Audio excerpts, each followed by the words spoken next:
আমরা জাতি ধর্ম নির্বিশেষে একটি সাম্প্রদায়িক সম্প্রীতির দেশ বাংলাদেশ। এদেশে কোনো ধর্মাবলম্বী অন্য ধর্মাবলম্বীদের উপর কোনো ধরনের অযাচিত আক্রমণ করবে না, হামলা করবে না। কাজে এই অরাজকতার সুযোগ নিয়ে বা এই বিশৃঙ্খলার এবং এই বর্তমান রাজনৈতিক পট পরিবর্তনের সুযোগ নিয়ে কেউ যেন সেই ধরনের কোনো পদক্ষেপ গ্রহণ করতে না পারে, সেজন্য আমরা বিশেষভাবে সকল দেশবাসীকে আহ্বান জানাচ্ছি।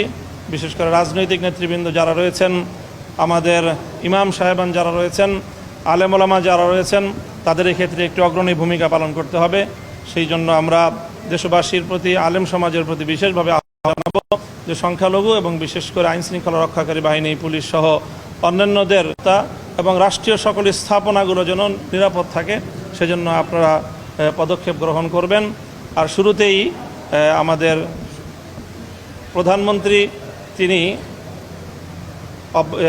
তিনি পদত্যাগ করেছেন, সেই পদত্যাগপত্র মাননীয় মহামান্য রাষ্ট্রপতি গ্রহণ করেছেন বলে আমাদেরকে তিনি জানিয়েছেন এবং আশ্বস্ত করেছেন। এবং এই মুহূর্তে মহামান্য রাষ্ট্রপতির নেতৃত্বে বাংলাদেশ পরিচালিত হচ্ছে। পরবর্তী পদক্ষেপ ইনশাআল্লাহ তাড়াতাড়ি গ্রহণ করুন তারা। এই মোটামুটি আজকে আমাদের আলোচনা।